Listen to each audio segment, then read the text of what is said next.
Bonjour YouTube, salut YouTubiens et YouTubiennes. Il y a un monde où en fait on a lancé cette vidéo plus tôt parce qu'on avait un débat vraiment très intéressant sur est-ce que l'école forme des citoyennes et des citoyens ou non. Donc voilà, il y a un monde où en fait cette introduction pour toi n'est pas l'introduction. Et en même temps, il y a aussi un monde où cette introduction est l'introduction et ça te donne envie, peuple de YouTube, de venir nous rejoindre en direct, en live, tous les lundis, mercredis et vendredis matin, n'est-ce pas, sur Twitch, pour le café rhétorique. Regarde, tu peux participer en direct, tu peux mettre des mots dans le chat, tu peux dire des trucs que je ne lis pas. C'est interactif, tu vois, c'est une expérience interactive. Le chat dit des trucs et moi je ne le lis pas. Je plaisante, je vous lis, bien sûr, bien sûr. Voilà, regardez, je lis des mots dans le chat, des mots, vous voyez, regardez, des trucs, vous voyez, je les lis. Bon, YouTube, abonne-toi. Voilà, on plafonne là, on plafonne à 67 000, 68 000 abonnés. Qu'est-ce que c'est que cette histoire? Qu'est-ce qui s'est passé là? Bah, YouTube, allez, on clique. On clique là, qu'est-ce que ça te coûte rien YouTube? Clique, abonne-toi. Amène-nous à 100 000. À 100 000, on a un trophée. Putain, je n'attends que ça. Vous savez, moi, je vis pour les trophées. Hein. Je vis pour les reconnaissances. Les trophées, les médailles, tous les trucs qui brillent et que tu peux dire c'est moi qui l'ai eu. Voilà, je ne vis que pour ça. Donc, abonnez-vous. Comme ça, après, on aura le petit trophée YouTube. Je vais pouvoir l'accrocher. Si j'ai le trophée YouTube, promis, je l'accroche à un fil, je le pends et il sera derrière moi comme ça en permanence ici. L'angoisse. L'angoisse. Bref. Allez. On avance. Lors de ce stream, on va parler à nouveau. Parce que manifestement, c'est le seul sujet qui m'intéresse. On va parler à nouveau de la réforme du chômage. Oui, mais parce que tout de même. Voilà. Certes. Alors oui. Je sais ce que vous pensez. Je sais ce que vous pensez. Encore la réforme du chômage, vraiment. Mais, pardon, alors voilà, je vous présente mes excuses, mais c'est vrai qu'il y a des trucs que moi j'ai un peu du mal à... Il y a des choses qui ne passent pas, vous voyez, il y a des choses qui ne passent pas. Et alors, je vous concède, je vous confesse, je vous avoue que la réforme du chômage, chez moi, bizarrement, ça passe pas. Voilà, voilà, j'arrive pas à m'y faire. Alors attendez, pendant ce temps-là, pendant que je vous parle, je vous propose, je suis en train d'ores et déjà de vous mettre de côté. Voilà, parfait. Alors attendez, hein, je vous mets de côté des... Ah voilà, parfait, regardez, voilà, je vous mets de côté des petits graphiques. Des petits graphiques, voilà, très bien. Très bien, c'est bon, j'ai mes graphes. Attendez, je les mets full screen. Ah voilà, c'est beau, hein, c'est beau. Ouvrir l'image dans un nouvel onglet. Ah, c'est beau des graphiques bien graphisés. Hein. Ça, c'est... Hop là, voilà, très bien. Toc, ouvrir l'image dans un nouvel onglet, c'est bien, ça, très bien. Hop, voilà, très bien. Hop, parfait. Voilà. Donc, on reparle bien sûr du chômage. Alors, attendez, ça, je vais me le mettre ici. C'est bon, voilà. Je m'organise. Vous savez, ici, on fait ce qu'on peut. On a moult écrans. Google Keep, il peut se barrer. Voilà, très bien, on est là. Ça y est, c'est bon. Pardon YouTube, je faisais des trucs. Pardon YouTube, on faisait des trucs. Bien. Donc oui, souvenez-vous, réforme du chômage. Donc, allez, on fait une intro propre. On reparle de la réforme du chômage annoncée, vous le savez, par Gabriel Attal il y a de cela maintenant une dizaine de jours, précisée par Catherine Vautrin, ministre du Travail, mais également de la Santé, mais également des Solidarités. Voilà, elle fait un peu tout, multicasquette, n'est-ce pas? Et réforme donc du chômage. Alors, on en a déjà parlé sur cette chaîne, on a vu que... c'était confus. On a vu que c'était confus. On a vu que Catherine Vautrin, elle parle de la réforme du chômage en disant on fait la réforme du chômage pour aider les chômeurs à retrouver un emploi. D'accord. Mais on a vu qu'elle précisait quand même que ça se faisait dans un contexte qui n'était pas anodin, qui était celui d'un déficit à 5,5% et qu'il fallait trouver de l'argent. C'est pas clair. Alors, est-ce que c'est pour aider les chômeurs ou est-ce que c'est pour aller chercher de l'argent sur leur dos? C'est pas clair, vous voyez, c'est confus. On a vu qu'ils étaient confus. Mais heureusement, alors attendez, hop là, voilà. Heureusement, Sylvain Maillard, attendez. Ah voilà, très bien. Parfait. Toc, attendez, non.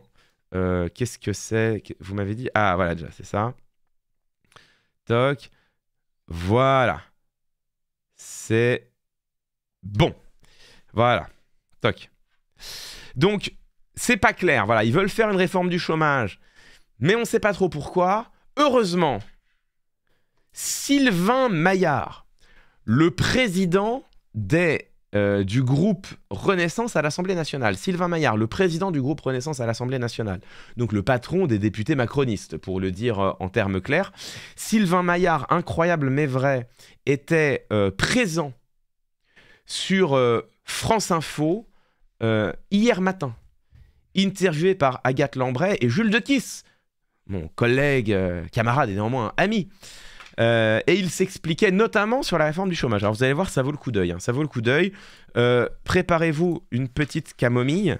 Préparez-vous une petite camomille parce que, spoiler alert, vous pourriez finir énervé. Voilà. Attendez, je finis juste... je prépare une petite roublardise. Voilà. Oh, pardon. Voilà. J'arrive, hein, je suis en train de fouiller. Ah, bah voilà. Je suis en train de fouiller dans ma malle à malice. Oh, mais attendez, bougez pas. Mais c'est incroyable, ça. Alors, attendez. Non. Attendez, 2 secondes. Là, je fouille dans ma malle à malice. Je fouille dans ma malle... Ah attendez, est-ce que... Ok, c'est bon. Ok, c'est bon. Si je fais ça... Ah, mais c'est pas mal, ça. Attendez, c'est sur YouTube? Non, c'est sur... Saloperie. Alors, attendez. Attendez, là, j'ai trouvé un truc. Pardon, YouTube. Pardon, YouTube. Alors, attendez. J'ai trouvé un truc. Si je le tape comme ça, est-ce que je tombe dessus? Oh bah... alors là, je pensais pas... Là, je pensais pas avoir ce cadeau. Ah putain, mais alors maintenant, il faut que je le retrouve. Alors, attendez, je crois que c'est là. Attendez, 2 secondes, j'arrive. Je veux juste vérifier. J'arrive, hein. Je travaille, là, je travaille. Attendez, hein.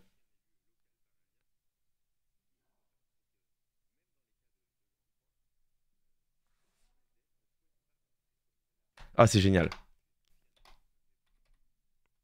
Ah, c'est génial.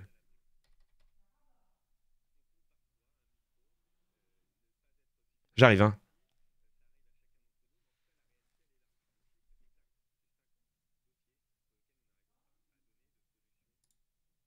Ah, c'est génial.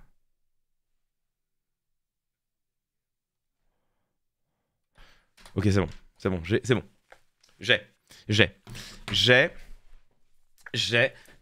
Clément invente la air analyse. Ok, alors respirez. Alors effectivement, préparez-vous. Alors, je pensais pas. Alors, ça va être mieux que ce que je pensais. Donc, préparez-vous. Préparez-vous parce que là, j'ai fouillé dans ma malle à malice, j'ai trouvé des trésors. J'ai fouillé dans ma petite malle à malice, j'ai trouvé des trésors oubliés dont je ne me souvenais pas qu'ils étaient si savoureux. Bien, donc, en attendant, mesdames, messieurs, bien sûr, on écoute Sylvain Maillard, le patron des députés macronistes, le président du groupe Renaissance à l'Assemblée nationale. Il était hier matin sur France Info, au micro d'Agathe Lambray et de mon ami Jules Dequisse. On lui a posé la question de la réforme du chômage. Alors attendez, vous n'entendez rien? Voilà, c'est bon. Le ministre envisage de réduire la durée d'indemnisation de l'assurance chômage. C'est une idée qui divise au sein même de la majorité. Est-ce qu'il faut revoir ce projet ou vous l'assumez totalement? Je crois pas que ça divise au sein de la majorité. Ah Ah, ça commence bien. Bon, je crois pas que ça divise au sein de la majorité. Alors là, coup de peau, enfin pas coup de peau, là, ça va être facile. Alors, le décryptage va être facile parce que Agathe Lambray a très bien fait son travail. Jules Dequisse aussi, hein, mes deux compères, comme quoi la qualité France Info, n'est-ce pas? Donc là, vous allez voir, le décryptage se fait tout seul, hein, parce que les objections sont portées. Donc, on rembobine un peu parce que quand même, première seconde, première dinguerie. Chômage, c'est une idée qui divise au sein même de la majorité. Est-ce qu'il faut revoir ce projet ou vous l'assumez totalement? Je ne crois pas que ça divise au sein de la majorité. Sacha Ollier, le président de la commission des lois, Clément Beaune, ancien ministre, même Elisabeth Borne, ancienne première ministre, ont pris leur distance. Ah, c'est pas de beau quand même. Quand même, c'est pas de chance, ça. C'est un peu dommage, ça. Je crois pas que ça divise au sein de la majorité. Si. Réponse.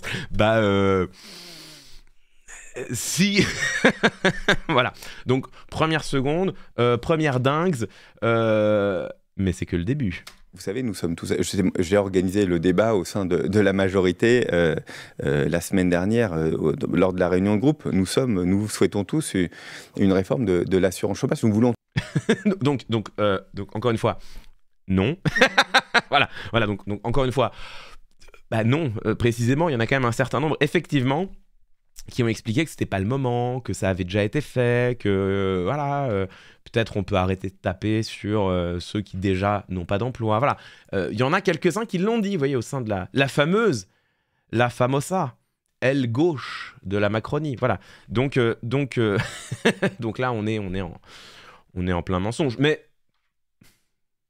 ce n'est que le début. On tous le plein emploi. Mais il y en a la seule chose, c'est que la semaine dernière, lors de la réunion de groupe, nous souhaitons tous une réforme de l'assurance chômage. Nous voulons tous le plein emploi. Mais il y en a Voilà, donc encore une fois, non. Hein. Par contre, nous voulons tous le plein emploi. Oui, tout le monde. Enfin, tout le monde, ça, bien sûr. Tout le monde veut le plein emploi. Tout le monde veut aussi la paix, la sécurité, la bonne santé. Tout le monde le veut. Hein. Il n'y a pas de difficulté là-dessus. Hein. Après, comment on le fait, ça c'est une autre question. ça c'est l'autre question, bien sûr. La seule chose, c'est que quelle est pour les uns et les autres la priorité? Bien sûr, il faut faire en sorte d'avoir des règles probablement plus contraignantes. Le Premier ministre les a déjà esquissées sur les droits rechargeables en France. Donc là, vous avez entendu, hein, on est sur de l'argument de bon sens. Hein. Bien sûr, il faut des règles plus contraignantes, le Premier ministre l'a dit. Genre, bien sûr, ça va de soi. Ça va tellement... Je veux dire, oui, bien sûr, il faut des règles plus contraignantes. Est-ce que j'ai vraiment besoin de l'argumenter? Non. Donc là, on est en plein dans l'argument du bon sens. Hein. L'utilisation de l'évidence pour l'utilisation du bon sens pour éviter d'avoir à argumenter, ce qui est pourtant, à minima, contestable. Les uns et les autres la priorité. Bien sûr, il faut faire en sorte d'avoir des règles probablement plus contraignantes. Le Premier ministre les a déjà esquissées sur les droits rechargeables. En France, c'est 6 mois de droit tous les 24 mois de travail. Vous travaillez 6 mois, vous avez rechargé vos droits. Probablement, il faut aller jusqu'à 12. Ça nous permet, entre autres, je crois que c'est quelque chose qui est aussi attendu, comme en Allemagne d'ailleurs, de faire en sorte que ceux qui sont en emploi restent en emploi. Alors, donc là, il est en train de parler des règles d'accès à l'assurance chômage. Aujourd'hui, si tu as travaillé 6 mois dans les 12... Aujourd'hui, si tu as travaillé 6 mois dans les 2 dernières années, tes droits au chômage sont ouverts. Ça veut dire que si, par exemple, sur 2 ans, tu as juste eu un CDD de 4 mois, ce CDD de 4 mois ne t'ouvre pas de droit au chômage. Tu n'as pas travaillé assez, ok? Donc ça, c'est un des critères pour restreindre le nombre de personnes qui sont indemnisées, le nombre de personnes qui touchent une assurance chômage, c'est l'un des critères. C'est tout simplement le fait de diminuer, c'est le fait d'augmenter le seuil pour pouvoir ouvrir ses droits. Donc aujourd'hui, le seuil, c'est 6 mois en 2 ans.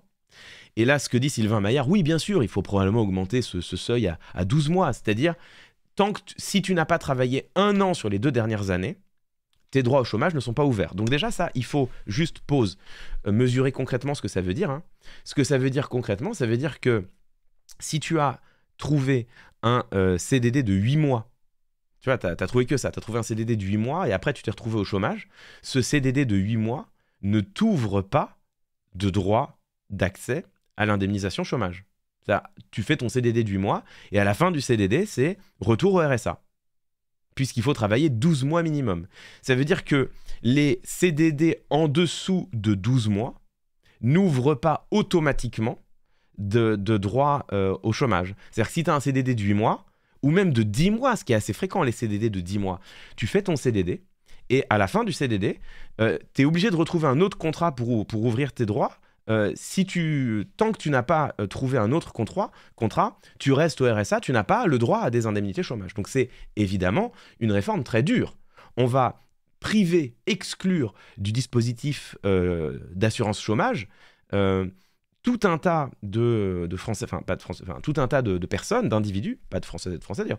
On va exclure de l'assurance chômage tout un tas d'individus qui ont fait un CDD de 10 mois, qui derrière se retrouvent au chômage. Peut-être même que ces personnes-là vont se retrouver au chômage pendant quoi ? 2 mois, 3 mois, 4 mois, le temps de retrouver un CDD, tu vois ? On est d'accord. Si tu fais ton premier contrat, tu vois, genre, mesurons ce que ça veut dire. Tu es un jeune, t'es un jeune homme ou une jeune femme, tu arrives sur le marché du travail. Le premier contrat que tu décroches, c'est un CDD de 10 mois. Bon, tu fais ton CDD de 10 mois. Au bout des 10 mois, tu es au chômage. On ne te renouvelle pas ton CDD. Bon, tu te retrouves à Pôle emploi. Tu vas candidater à des CDD. Si le premier CDD s'est bien passé, si tu as fait un bon diplôme, tu vas sans doute retrouver un emploi. Mais ça va peut-être te prendre quelques mois. Eh bien, durant ces mois-là, alors même que tu auras travaillé 10 mois pendant lesquels tu as cotisé à l'assurance chômage, eh bien tu seras au RSA. Tu ne toucheras pas d'assurance chômage pour la simple raison que tu n'auras pas eu tes 12 mois au sein des 2 dernières années. Ok ? Donc là, on est sur une réforme qui est d'ores et déjà très agressive. Mais Sylvain Maillard précise, voilà, il faut faire ça comme on fait en Allemagne, comme on fait dans la moyenne européenne. Vous l'avez entendu, hein, son argument c'est, écoutez, il faut sans doute faire ça, c'est ce qui va nous permettre d'être dans la moyenne européenne. Retenez bien cela, on va y revenir. Retenez bien cela, hein. On va y revenir dans un instant. Donc ça agit directement. Pardon, juste, vous avez fait une réforme de l'assurance chômage. Alors là, il va se passer un truc très important, regardez. Écoutez bien. Et qui est aussi attendu, comme en Allemagne d'ailleurs, de faire en sorte que ceux qui sont en emploi restent en emploi. Mais et donc ça agit directement. Pardon, juste, vous avez fait une réforme de l'assurance chômage qui prévoyait que le principe était de durcir les règles quand l'économie allait bien et d'être plus protecteur justement en cas de ralentissement de l'activité, ce qui est le cas en ce moment. Donc en fait, vous allez à rebours de votre précédente réforme, vous faites l'inverse aujourd'hui. Vous savez, Alors, bonne question d'Agathe Lambray, n'est-ce pas, hein ? Bonne question d'Agathe Lambray, c'est ce que nous-mêmes, nous avions ressorti, souvenez-vous, la semaine dernière, il y a une semaine, nous avions ressorti ça de notre mal à malice. J'avais ressorti l'interview de Olivier Dussopt où il disait « Le principe de notre réforme, c'est quand l'économie va bien, quand le nombre de chômeurs diminue, on durcit les conditions d'accès au chômage parce qu'il y a plus de postes disponibles. On avait vu ensemble que c'est en fait plus compliqué que ça et que c'est déjà critiquable comme argument, mais admettons. Mais par contre, si le chômage repart à la hausse, eh ben, nous remettrons l'assurance chômage telle qu'elle était auparavant. Alors d'ailleurs, on m'a dit en commentaire, parce que je lis certains commentaires, on m'a dit en commentaire de cette analyse, on m'a dit oui, mais tu fais comme si ils s'étaient engagés à remettre les droits chômage alors qu'ils ont donné des critères et nous ne sommes pas encore dans ces critères. Donc, effectivement, Olivier Dussopt avait dit, si on repasse au-delà de 8% de chômage, grosso modo, je simplifie, si on repasse au-delà des 8%, on remettra la durée d'indemnisation à 24 mois. C'est vrai qu'aujourd'hui, on n'y est pas. Mais la direction en ce moment, c'est que le chômage repart à la hausse. Donc, même si ça n'est pas forcément dans leur logique à eux, hein, je parle de leur logique à eux, même si ça n'est pas suffisant encore selon eux pour repartir à 24 mois d'indemnisation, à minima, la direction, elle est claire. La direction, c'est si le chômage repart à la hausse, on va potentiellement, au bout d'un moment, augmenter les droits au chômage, mais à minima, on ne va pas les diminuer. À tout le moins, on ne va pas les diminuer. Or, là, c'est exactement ce qui se passe. C'est-à-dire que là, le chômage réaugmente. Et au lieu d'aller vers ou d'envisager ou de réfléchir à une réextension des droits chômage, il continue de les diminuer. Bon, la seule nuance que j'aurais avec la manière dont la question est posée et qui laisse en fait à Sylvain Maillard une manière de s'en sortir, c'est est-ce que vous savez changer d'idée par rapport à la dernière logique de votre réforme ? Mais c'est pas changer d'idée, c'est juste qu'ils ont pris un engagement. Ils ont pris un engagement il y a 1 an et demi, et là cet engagement est rompu. Pour moi, ce qui est en jeu est un peu différent. Le principe était de durcir les règles quand l'économie allait bien et d'être plus protecteur, justement en cas de ralentissement de l'activité, ce qui est le cas en ce moment. Donc en fait, vous allez à rebours de votre précédente réforme, vous faites l'inverse. Ouais, on peut le formuler comme ça, on peut le dire autrement en disant vous avez pris un engagement, cet engagement en ce moment manifestement n'est pas tenu. Attendez, hop, je vérifie juste un truc. Écoutons ce que répond Sylvain Maillard. Vous savez, je ne suis pas d'accord avec ce que vous venez de dire parce que vous allez partout sur le territoire, des chefs d'entreprise cherchent à recruter partout sur le territoire. Par contre, ce que disent une partie de la majorité... 5 millions de chômeurs, 350 000 postes non pourvus. Ah, merci Jules de Kiss. Bah écoutez, moi je vous invite à vraiment venez avec nous, venez avec les députés. Il y a des secteurs particulièrement touchés, c'est aussi une question d'attractivité de ces secteurs, c'est pas qu'une question de... Vraiment, je vous invite partout sur le territoire, on cherche du monde partout. Donc il faut encore accélérer sur la formation professionnelle, c'est ce que nous faisons, mais il faut aussi inciter à reprendre du travail. Pourquoi vous pensez que les chômeurs sont des... Alors c'est quand même intéressant, c'est-à-dire que là, on a une double dynamique argumentative qui est doublement, fallacieuse. C'est quand même pas mal. C'est-à-dire que là, il y a vraiment une double arnaque dans ce que dit Sylvain Maillard. Alors, le premier point fallacieux, c'est, vous l'avez bien sûr vu, c'est à quel point il ne répond pas à la question. La question, c'était, mais attendez, vous vous êtes engagé il y a 1 an et demi à réaugmenter l'assurance chômage si le chômage réaugmente. Le chômage réaugmente et vous allez au contraire la diminuer. C'est bien une trahison claire d'un engagement que vous avez pris il y a 1 an et demi. Réponse de Sylvain Maillard, non, je crois pas que ce soit le cas. Bon, super. Écoutez, il croit pas que c'est le cas. Attendez, on repart, on se le refait parce que quand même. Qui est le cas en ce moment. Donc en fait, vous allez à rebours de votre précédente réforme. Vous faites l'inverse aujourd'hui. Vous savez, je ne suis pas d'accord avec ce que vous venez de dire parce que vous allez. Voilà, je ne suis pas d'accord avec ce que vous venez de dire. C'est très bien. C'est très bien, mais il est pas. Je ne suis pas d'accord. Très bien. C'est bien Sylvain. C'est bien de pas être d'accord. Alors c'est mieux d'avoir des arguments par contre. Tu vois, parce que c'est ça, c'est la petite difficulté de l'exercice. C'est le seul problème, c'est que en fait que tu sois d'accord ou pas d'accord, quel est ton avis, on s'en fout. c'est pas la question, tu vois. Genre, il est d'accord, il est pas d'accord. Enfin, ça nous fait une belle jambe, tu vois. C'est l'avis de Sylvain Maillard ne nous intéresse pas. Ses arguments nous intéressent en revanche. Les arguments de Sylvain Maillard nous intéressent. Il ne donne pas le début du commencement d'un seul argument. C'est-à-dire que là, on a quand même une contradiction qui est manifeste, qui est claire, qui est explicite. Ils se sont engagés à réaugmenter les droits au chômage. Si le chômage réaugmente, ils diminuent l'assurance chômage. Ils vont dans le sens inverse. C'est clair, c'est manifeste. Réponse, non, je ne suis pas d'accord avec ce que vous venez de dire. Argument, aucun. D'accord, très bien, mais pourquoi on s'emmerde? En fait, pourquoi on s'ennuie avec des arguments? Pourquoi on s'embête à essayer d'être rigoureux? Pourquoi on s'embête à essayer de justifier ce qu'on fait, ce qu'on dit? Non, écoutez, on a pris un engagement, on le trahit, voilà. Mais par contre, vous me le faites remarquer, ça, je suis pas d'accord. En fait, c'est avec ça qu'il est pas d'accord. En fait, c'est pas qu'il est pas d'accord avec l'argument d'Agathe Lambray, qui est tout à fait incontestable. Ce avec quoi il est pas d'accord, c'est qu'on lui fasse remarquer. Non, je ne suis pas d'accord que vous me fassiez remarquer ça, c'est quand même pas très sympa. Voilà, c'est exactement ça. Hein. Bon.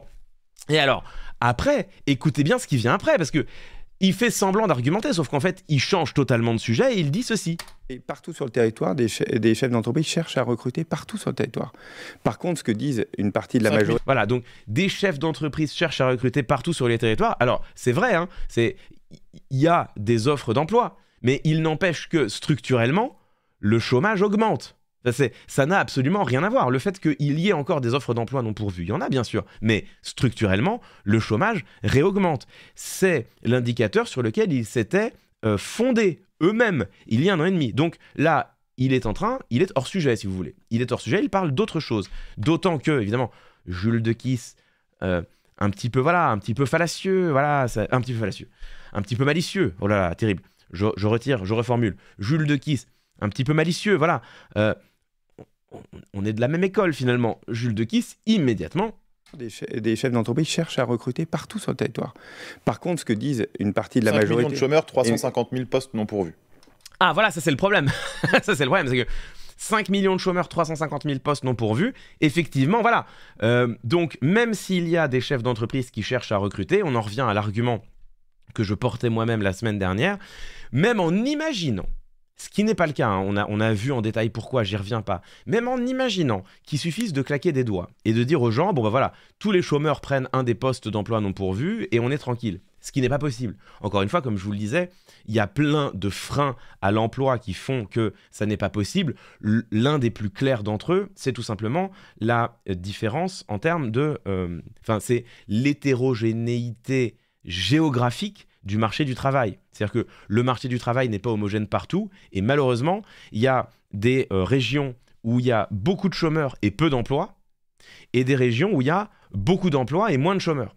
Et tout le problème est là. Or, les gens sont pas mobiles, en tout cas pas absolument mobiles. Quand tu as acheté ta baraque, que tu as des traits à payer, que tes enfants vont à l'école, sont scolarisés dans le coin, que ta compagne ou ton compagnon a lui-même un emploi dans la région, bah, tu peux pas quitter ta région en fait. Enfin, genre les gens vont pas faire 600 km par jour pour aller prendre un emploi à Paris ou pour aller prendre un emploi à Lyon, alors qu'ils habitent au fin fond de la Creuse, tu vois. C'est pas comme ça que ça marche en fait, le marché de l'emploi. Le marché de l'emploi n'est pas hétérogène. Donc oui, il y a à la fois des chômeurs et des offres d'emploi non pourvues parce que le marché de l'emploi est hétérogène. Bon, et c'est vrai aussi, là je prends l'exemple géographique, mais c'est vrai aussi pour, bien sûr, les questions de qualification. C'est-à-dire que tu as des secteurs qui cherchent à recruter et qui ne trouvent pas de personnes à embaucher parce qu'il n'y a pas de compétences. Par exemple, alors c'est des secteurs comme l'informatique ou comme le conseil, par exemple, aujourd'hui, cherchent à recruter et n'y arrivent pas parce qu'il n'y a pas assez de personnes formées. C'est-à-dire aujourd'hui, dans le conseil, tu n'as pas assez d'ingénieurs, de consultants, de personnes qui ont les compétences nécessaires pour remplir toutes les offres d'emploi. Bon, est-ce que... Voilà, je fais simplement ce constat-là. L'informatique, c'est pareil. Dans les métiers de l'informatique, tu as trop de demandes et pas assez d'offres. Tu as trop de demandes d'emploi. Enfin non, je le refais. Tu as trop d'offres d'emploi et pas assez de travailleurs. Voilà, c'est plus clair comme ça. Tu as trop d'offres d'emploi et pas assez de travailleurs. Donc, effectivement, c'est des secteurs dans lesquels tu as des offres d'emploi non pourvues, mais pas parce que les chômeurs sont fainéants. Parce que juste les personnes au chômage n'ont pas les compétences pour les remplir. C'est tout simplement ça. Bon.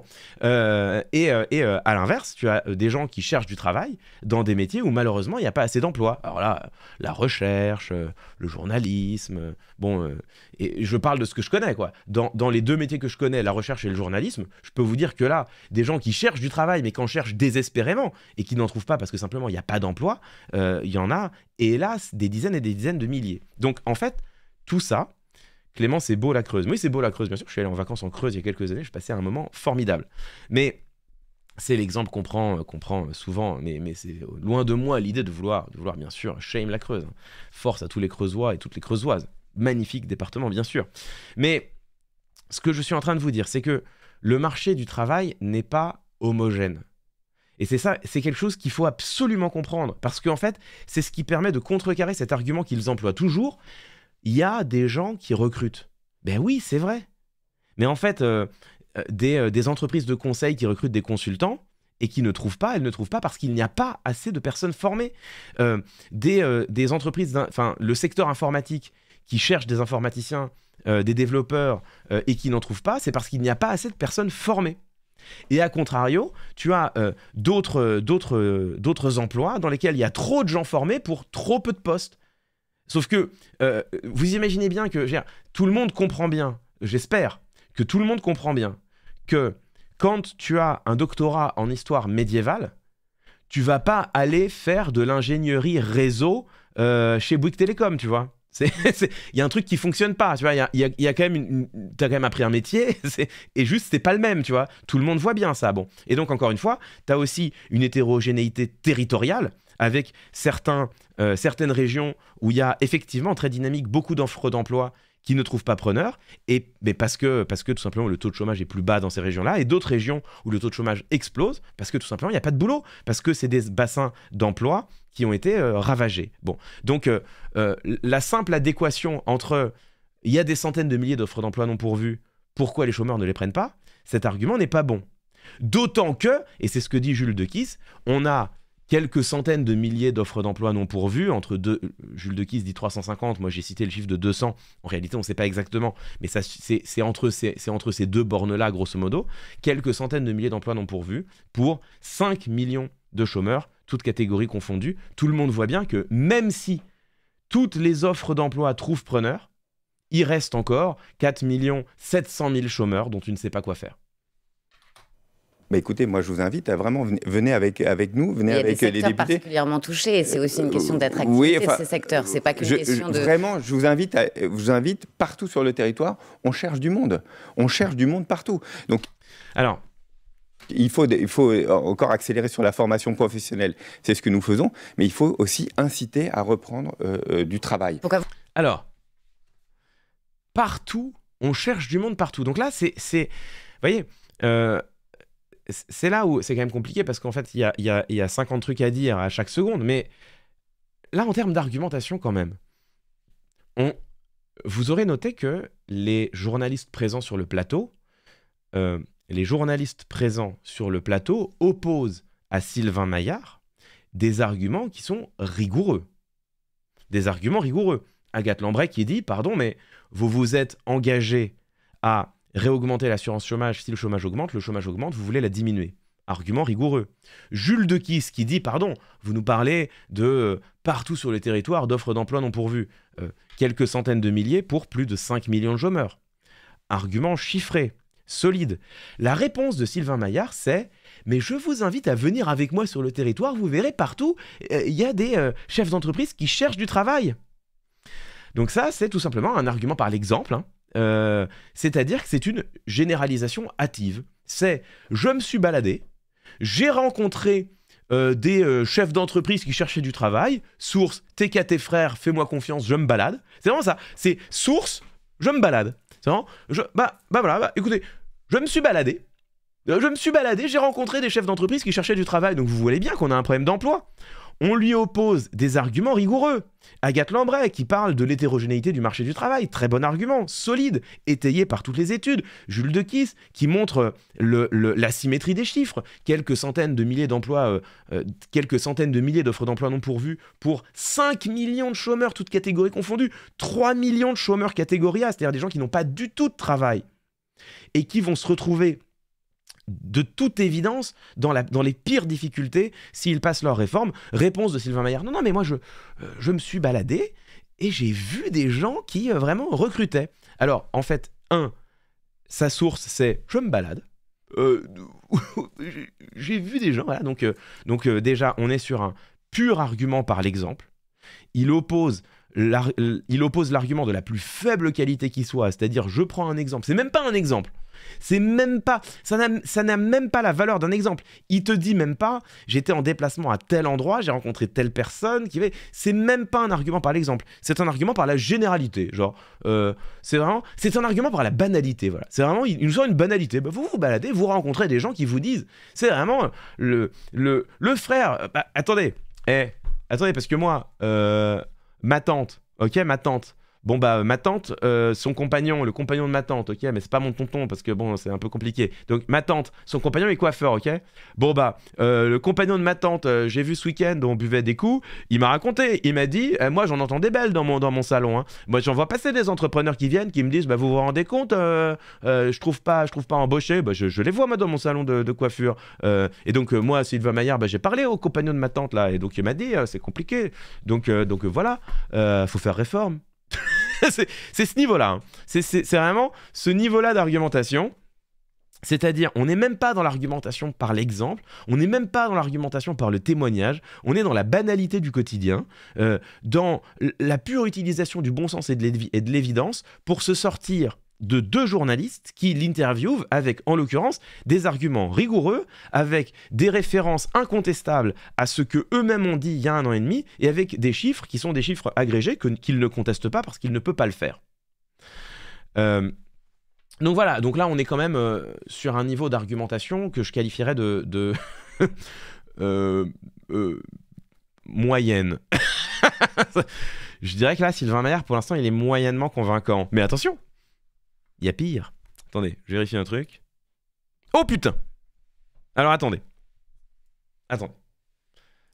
Bougez pas. Attendez, je suis obligé de faire une petite pause. Pendant qu'on attend le pire, hop. Obligé de faire une petite pause. Car, mesdames, messieurs, incroyable mais vrai. Incroyable mais vrai. Hop, attendez. Toc. Regardez-moi ça. On est première chaîne française sur Twitch. C'est cool ça quand même. Allez, hop. Impression écran. Regardez-moi ça. Incroyable mais vrai. On est première chaîne FR sur Twitch. C'est quand même... c'est quand même quelque chose ça. Ça y est, on l'a eu. Nature peinture. On n'a même pas triché cette fois. On n'a même pas triché cette fois. Nature peinture, première chaîne francophone. Même pas française. Première chaîne francophone sur Twitch. Putain, incroyable. Attendez, bougez pas. Attendez, laissez-moi être... Laissez-moi... Attendez, bah non, j'ai pas besoin de me tordre en 50. Voilà, je peux le faire ici. Voilà, laissez-moi être futile un instant. Hop, hop. Voilà, voilà, laissez-moi être futile. Tiens, collé, parfait. Toc. CTRL S. Comment je fais? Voilà, bureau. Hop. Toc. Hop. Ah merde, je fais n'importe quoi. Bon, on s'en fout. On s'en fout. Toc, toc. Voilà. Est-ce que j'ai fait nimp? Ah! J'ai pas fait nimp, c'est bon. Toc. Incroyable. Grâce à Sylvain Maillard, absolument. Eh ben merci Sylvain. Merci beaucoup. Merci à Sylvain Maillard. Eh ben merci à vous. Merci à vous. Incroyable mais vrai. Deuxième monde en Just Chatting si jamais. Arrêtez. Mais y a personne sur Twitch ce matin aussi. C'est pour ça quoi. C'est aussi, je sais pas trop ce qui se passe. Mais merci à vous. Allez, du coup, il y aura une emote pour la chaîne. Allez, hop, c'était juste pour le flex. Je vais pas vous le cacher. C'était juste pour le flex. Merci à vous, merci de votre confiance, merci de votre présence, merci beaucoup. Dans 10 ans, on se souviendra de Sylvain Maillard juste pour cette raison. Vous êtes méchants. Merci beaucoup. Franchement, voilà, c'était pour le flex, c'était pour écouter, c'est pas voilà. C'est la première fois, laissez-moi kiffer, voilà. c'est la première fois que ça nous arrive, première chaîne FR, enfin première chaîne francophone, c'est quand même incroyable quoi. Si on m'avait dit ça, putain, première chaîne francophone. Attendez, parce que quand même, première chaîne francophone sur une interview de Sylvain Maillard. C'est ça qui est génial. Première chaîne francophone pour écouter Sylvain Maillard, quoi. Terrible. Terrible. Merci. Pense à faire la pub pour ton spectacle. Mais non, mais on fait pas... Après, en même temps, il y a des annonces exceptionnelles qui arrivent. Restez. Partez pas. On essaie de le tenir. On s'agrippe maintenant, telle une huître à son rocher. Terrible. Bon, allez. J'arrête avec l'autocongratulation. Il faut pouvoir s'auto-congratuler de temps en temps. Surtout vu les temps qui courent. C'est gentil, merci les amis. Merci beaucoup.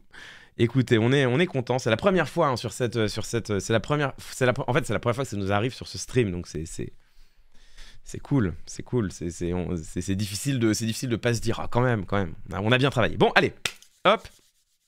Je ferme cette parenthèse que nous ne laisserons pas traîner parce que malgré tout ce qu'on vient d'entendre, attention, hein, malgré tout ce qu'on vient d'entendre, c'est pas le pire. La suite. Vous pensez que les chômeurs sont des feignants parce que c'est quoi la philosophie derrière? Alors, bonne question d'Agathe Lambray qui définitivement fait une bonne interview. Sur la formation professionnelle, c'est ce que nous faisons, mais il faut aussi inciter à reprendre du travail. Pourquoi vous pensez que les chômeurs sont des feignants? Parce que c'est quoi la philosophie derrière? Les chiffres montrent que sur les 5 millions de chômeurs, il y a la moitié seulement qui perçoit une indemnité et toutes les études montrent qu'ils ne profitent pas de la situation. La moitié des allocataires de l'assurance chômage travaillent. Une grande majorité des demandeurs d'emploi ne restent que quelques mois au chômage. C'est difficile de leur reprocher de ne pas faire assez d'efforts. Y a-t-il une Ah alors ça c'est intéressant parce que tout ce que vient de dire Agathe Lambray est parfaitement vrai. Hein. Effectivement, toutes les études, on les a nous-mêmes citées sur cette chaîne la semaine dernière. Et je les avais d'ailleurs moi-même citées sur France Info il y a quelques mois quand on avait parlé de l'assurance chômage déjà à l'époque. Et effectivement, on a vu que toutes les études, à la fois les études de Pôle emploi, France Travail aujourd'hui, de la DARES, l'organisme officiel chargé de collecter les statistiques pour l'emploi et le travail pour le compte du ministère du Travail, et les sciences sociales, donc la recherche en sociologie et en économie, toutes les études montrent que l'immense majorité des chômeurs indemnisés recherchent activement un emploi et cherchent à se sortir du chômage. Toutes les études le montrent. Donc la question d'Agathe Lambray qui consiste à dire « mais c'est quoi votre philosophie derrière ?» En fait, c'est de blâmer les chômeurs. C'est une bonne question. Elle va obtenir une bonne réponse, vous allez voir. Presque quelques mois au chômage, c'est difficile de leur reprocher de ne pas faire assez d'efforts. Y a-t-il une malédiction française? Pourquoi il y aurait plus de chômeurs en France qu'en Allemagne? Moi, je vous pose la question. Mais pourquoi y aurait-il plus de chômeurs en France qu'en Allemagne? Moi, je vous pose la question. Alors moi, il y a plusieurs réponses qui me viennent à l'esprit. Hein.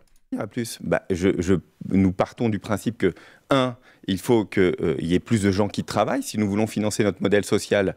Et donc, nous devons avoir un taux d'emploi qui soit égal à celui au moins de l'Allemagne, c'est-à-dire à 80%. Attention, préparez-vous, c'est le moment d'avoir une camomille à porter. Hein. Préparez-vous. Hein. Dans ce cas-là, on n'aurait plus aucun problème pour financer notre protection sociale. Mais pour cela, il faut que nous réformions aussi notre assurance chômage, faire en sorte de s'aligner sur le modèle européen, la moyenne européenne. Il faut que nous réformions notre assurance chômage, faire en sorte de nous aligner sur la moyenne européenne. On y reviendra.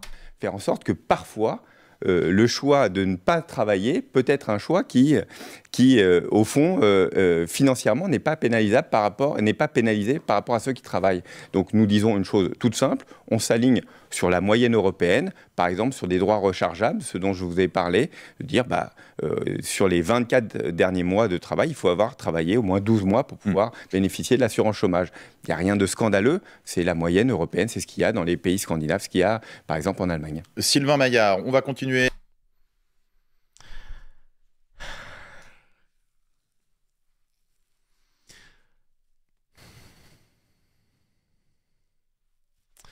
Le choix de ne pas travailler.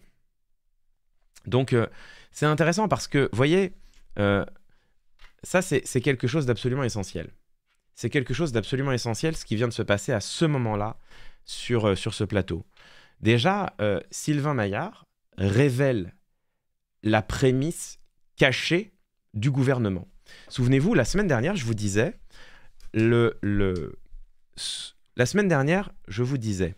ce que le gouvernement refuse de dire explicitement, mais qui est la seule prémisse permettant d'expliquer leur argumentation, ce que le gouvernement se refuse à assumer de dire publiquement, mais qui est une prémisse, une brique nécessaire pour expliquer la cohérence de leur argumentation, c'est « les chômeurs se complaisent dans le chômage ». Et je vous avais dit ça, Catherine Vautrin, elle se garde bien de le dire, mais c'est ce qu'elle pense parce que c'est la seule chose qui permet d'expliquer leur réforme du chômage. Je vous l'ai dit la semaine dernière. Et bien là, vous voyez, tant mieux, Sylvain Maillard, lui, il assume. Vous voyez, Sylvain Maillard, lui, l'assume. Alors que Catherine Vautrin se gardait bien de le dire, alors que Gabriel Attal se gardait bien de le dire, Sylvain Maillard, lui, assume de révéler cette prémisse dont j'ai moi-même dit la semaine dernière qu'elle était cachée derrière leur raisonnement, mais qu'elle était forcément présente. Les chômeurs font le choix de ne pas travailler. Sylvain Maillard, ici, vient de le dire. Bon, ce qui est tout à fait frappant, c'est qu'il a en face de lui une journaliste qui vient de lui citer les études, qui vient de lui citer les chiffres. Il a un journaliste, Jules Dequisse, qui vient de lui citer les chiffres globaux de l'emploi. C'est-à-dire qu'on vient de lui mettre sous les yeux tous les éléments qui... Attendez. Je fais n'importe quoi là. Ah, voilà. On vient de lui mettre... Voilà. Beaucoup mieux. On vient de lui mettre sous les yeux à l'instant tous les éléments qui réfutent cette idée. tous les éléments qui réfutent cette idée. Je ne vais pas y revenir. Les études de France Travail, de Pôle emploi, des chercheurs en sciences économiques et sociales qui démontrent que les chercheurs, dans leur immense majorité, recherchent activement du travail, que dans leur immense majorité, ils acceptent de reprendre un emploi pour précisément recharger leurs droits et éviter de se retrouver dans la précarité. 92% des chômeurs indemnisés qui ont été contrôlés recherchaient activement un emploi. Chiffre de France Travail, il y a quelques années. Donc, on lui cite tout cela à Sylvain Maillard. Et malgré tout, les yeux dans les yeux, ils disent, voilà, on ne peut pas continuer à faire le choix de ne pas travailler. Donc là, en fait, ce que l'on voit, c'est que le gouvernement fonde sa politique sur des préjugés. Ouais, c'est tout simple. C'est tout simple. Ça n'est pas contestable, je crois. Ça n'est pas politique ce que je dis là. Ça n'est pas politique ce que je dis là. C'est simplement le constat évident. En regardant cette interview, le gouvernement fonde sa politique à l'égard des chômeurs sur des préjugés, de l'idéologie, une volonté manifeste d'aller restreindre, attaquer, diminuer l'assurance chômage, non pas pour des raisons de politique économique, mais pour des raisons idéologiques. Ils veulent le faire parce qu'ils veulent le faire. Parce que c'est ainsi qu'ils conçoivent l'État social. Encore une fois, Bruno Le Maire disait « on veut en finir avec l'État-providence ». Voilà, vous avez ici la preuve élémentaire. Tout pointe, tout contribue à montrer que les chômeurs recherchent activement un emploi. Sylvain Maillard, non, mais on peut pas en rester aux gens qui font le choix de ne pas travailler. Bon. Évidemment, quel mépris. Évidemment, quel mépris. Mais ça, on va y revenir. On va y revenir. D'abord, j'aimerais revenir quand même sur une partie de l'argumentation de Sylvain Maillard. Le choix de ne pas travailler, voilà, aussi, plus aucun problème pour financer notre protection sociale. Mais pour cela, il faut que nous réformions aussi notre assurance chômage, faire en sorte de s'aligner sur le modèle européen, la moyenne européenne, faire en sorte que parfois, le choix de ne pas travailler peut être un... Faire en sorte de s'aligner sur la moyenne européenne. Un choix qui au fond, financièrement, n'est pas pénalisé par rapport à ceux qui travaillent. Donc nous disons une chose toute simple, on s'aligne sur la moyenne européenne. Voilà, il dit un truc tout simple, hein. On s'aligne sur la moyenne européenne, c'est tout simple. Par exemple, sur des droits rechargeables, ce dont je vous ai parlé, de dire, sur les 24 derniers mois de travail, il faut avoir travaillé au moins 12 mois pour pouvoir bénéficier de l'assurance chômage. Il n'y a rien de scandaleux, c'est la moyenne européenne, c'est ce qu'il y a dans les pays scandinaves, ce qu'il y a, par exemple, en Allemagne. Voilà, il n'y a rien de scandaleux.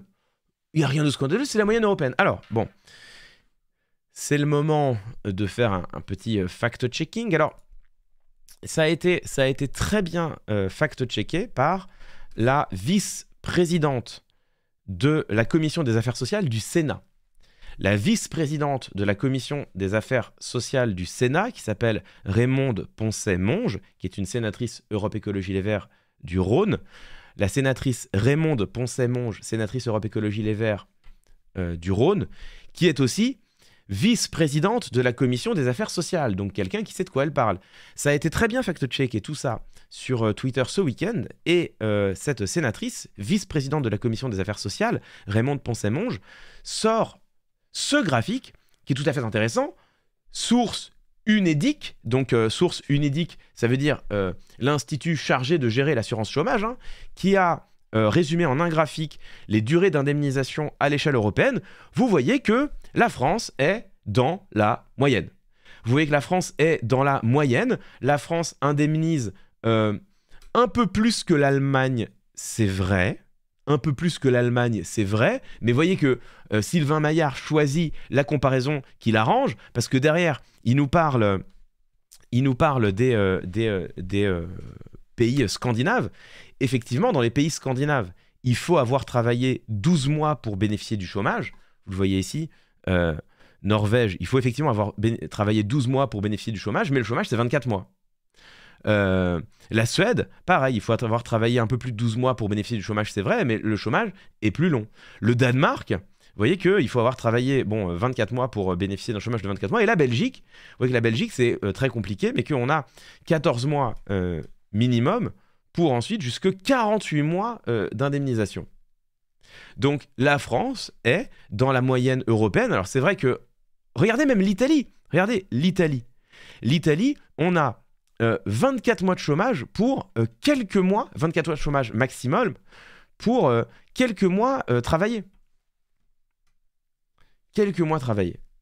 Donc comme vous le voyez, la France est dans la moyenne européenne. En termes de durée minimale à avoir travaillé pour bénéficier du chômage, on est à 12 mois, à 6 mois, pardon. On est à 6 mois aujourd'hui. Alors c'est vrai qu'il y a des pays où c'est plus, hein, il y a des pays où c'est moins. Et en termes de temps d'indemnisation, on est à 18 mois maximum. Il y a pour le coup pas mal de pays qui vont encore aujourd'hui jusqu'à 24 mois. Je crois que la lecture du graphique n'est pas bonne. Tu es sûr de la lecture du graphique? Alors, on va aller voir ce qu'en dit Raymond de Poncet-Monge elle-même. Attendez. Hop. Pourquoi est-ce que je ne trouve pas son thread? Ah mais non, on s'en fout. Je fais ça et je tombe dessus. Voilà, parfait. Hop.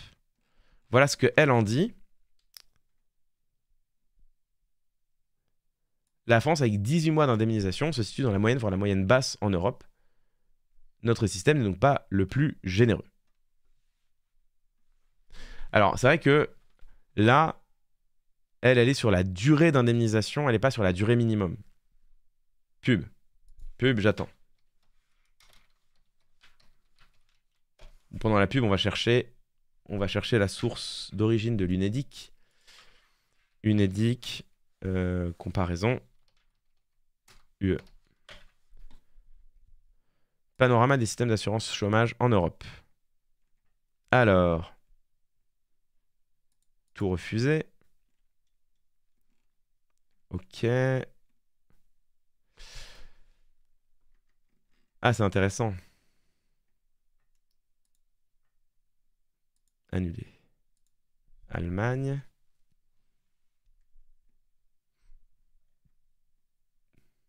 Ah, ok. Alors, attendez, je regarde.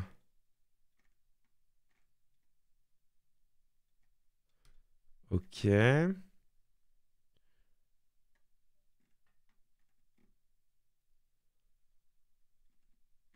Ok. Télécharger le tableau comparatif. Ok, bureau. Très bien. Alors, attendez, hein, je vais remercier les subs. Là, on est sur l'étude de l'UNEDIC. Ah, bah très bien. Putain. Non, mais Acrobat. Insupportable. Putain. Acrobat Reader qui réussit à faire planter mon ordi, quoi. Ouvrir avec... Google Chrome, très bien. Parfait. Alors... Ok, on y est là. Hein. Donc, condition minimale d'affiliation.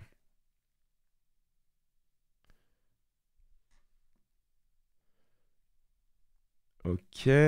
Ah ouais, mais ils ont...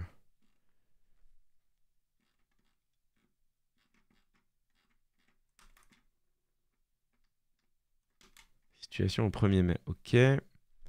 Alors...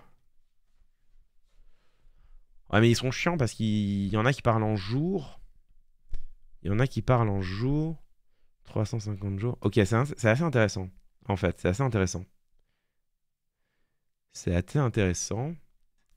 Alors, ok, en fait, on va rester là. Ce sera très bien. Hop, c'est bon. Toc. Alors, avant la fin de la coupure pub, je remercie les subs, bien évidemment. Hop, donc où est-ce qu'on en était? Yann Mancho, je me souviens. AEG Scope, je me souviens. Le Chat Bleu qui prime, merci beaucoup. Le Chat Bleu. Vel15 qui prime, merci beaucoup. Samia qui prime, merci, bienvenue. Kiki Kombota, 4e mois d'abonnement, merci beaucoup. Yayanger qui prime, merci infiniment. Razor Blades qui prime, merci beaucoup. Ako 4G2. Je sais pas si ça se lit. En tout cas, merci pour ton prime. Roublard 101, 3e mois d'abonnement, merci beaucoup. Lorita de la Oya qui prime, merci infiniment. Je suis une catin qui s'abonne, merci pour ton 2e mois. Howinta qui s'abonne, merci également. Bienvenue parmi les roublards. Cas particulier qui offre un sub, merci beaucoup, cas particulier, incroyable. cas particulier que j'ai croisé, évidemment, vendredi soir. Merci beaucoup. Mamie Suze qui prime, merci, cher Mamie Suze. Le boule de Henri Cavill, 5 mois d'abonnement pour le boule de Henri Cavill. Incroyable, mais vrai. Ink Gaia, 3e mois, merci infiniment. Michel Galabrutos qui prime, merci beaucoup. Ploppy, 2e mois d'abonnement, merci infiniment. Mijiu qui prime, merci beaucoup. Momozo35, 3e mois, merci infiniment. Ricky Musclé, merci pour ton 9e mois. Wari Seville qui prime, merci beaucoup. Norbébert, merci pour ton abonnement, bienvenue. Maxi Monstre, merci pour ton prime. Le Papa Kiwi qui prime, merci infiniment, bienvenue parmi les roublards. Et Freemax qui s'abonne. Rouzelix qui prime, merci à vous deux, ainsi que Courno14 qui prime, merci beaucoup. Bien, alors, en fait, regardez, j'ai trouvé, alors, effectivement, vous avez raison, je n'ai pas bien lu, hop, choisissez un indicateur, très bien, alors, voilà, très bien, je n'ai pas bien lu le graphique que je vous montrais, mais j'ai trouvé mieux, alors, je vous montre, j'ai trouvé l'étude d'origine de l'UNEDIC, on est sur le site de l'UNEDIC, j'ai trouvé l'étude d'origine, le panorama des systèmes d'assurance chômage en Europe. Janvier 2022, mais les données ont été actualisées pour 2023. Okay, donc c'est vraiment le système actuel. Hein. Le système actuel. Alors, c'est ça qui est intéressant. Donc effectivement, la durée minimum d'activité pour être indemnisé en France, c'est 6 mois. En Allemagne, c'est 12 mois. C'est vrai. Il a raison, Sylvain Maillard, c'est 12 mois. Mais déjà, c'est 12 mois au cours des 30 derniers mois. Donc déjà, c'est plus compliqué que ce qu'il dit. Quand il dit, en France, c'est 6 mois. En France, tu travailles 6 mois, tu as le chômage. En Allemagne, c'est 12 mois. Oui, mais c'est 12 mois au cours des 30 derniers mois. Donc 12 mois au cours des 2 années et demie précédentes. Donc déjà, c'est pas la même chose. Et surtout, en Allemagne, ça ouvre le droit à une durée d'indemnisation qui peut aller jusqu'à 2 ans. Donc vous voyez, il fait la comparaison, mais avec ce qu'il arrange. Il dit, regardez, notre système est plus généreux que le système allemand. En Allemagne, certes, il faut avoir travaillé 12 mois, mais tu peux être indemnisé 2 ans. Donc si on veut s'aligner sur l'Allemagne, alignons-nous vraiment sur l'Allemagne. Comparons réellement ce qui est comparable. Tenez, il parlait des pays scandinaves. Alors regardons le Danemark. Bon, le Danemark, c'est incomparable parce qu'on compte absolument pas la même chose. En fait, au Danemark, c'est absolument pas une question de mois travaillés, c'est juste une question de revenu minimal que tu as perçu au cours des 3 dernières années. Voilà. Par contre, tu peux être indemnisé 2 ans au Danemark, puisque Sylvain Maillard veut comparer avec les pays scandinaves. Le Danemark, c'est 2 ans. C'est 2 ans d'indemnisation contre 18 mois en France. Alors, continuons. La Finlande, tiens, pourquoi pas la Finlande? Alors, la Finlande, il faut avoir travaillé 26 semaines au cours des 28 derniers mois. Alors, attendez, 26 semaines. 26 semaines, ça fait combien de mois, ça? En moyenne. Hop. Je fais 26 divisé par 4. Attends, voilà. Donc, voyez, regardez, la Finlande. Voilà, juste la Finlande. La Finlande.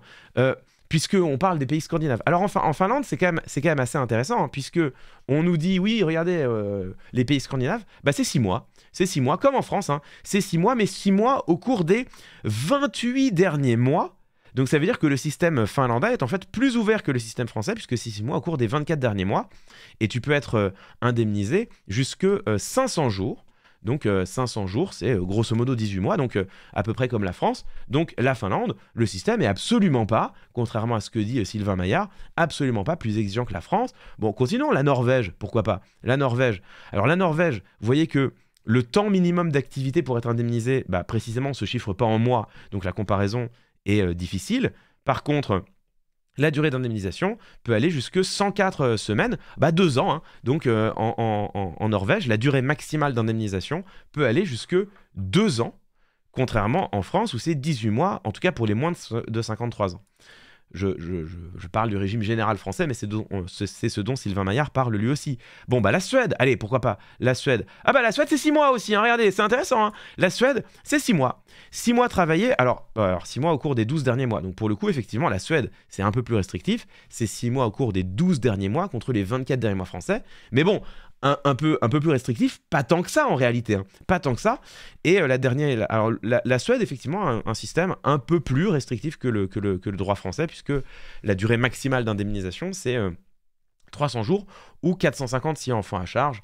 Donc potentiellement, effectivement, la Suède a un système un peu plus restrictif. Mais c'est l'un des rares pays, hein, vous voyez. C'est l'un des rares pays. Donc vous voyez, on pourrait continuer comme ça. Alors la Belgique, alors, parce que comme d'habitude, la comparaison internationale, c'est ce qui t'arrange, tu vois, c'est évidemment ce qui t'arrange. Alors, allons voir. Ah oui, vous avez raison, c'est pas spécifié si c'est des jours ouvrés ou pas. Si c'est des jours ouvrés, effectivement, c'est beaucoup plus que le système français. Donc, parce que c'est toujours pareil avec les comparaisons internationales, hein. On compare avec ce qui nous arrange, mais regarde la Belgique.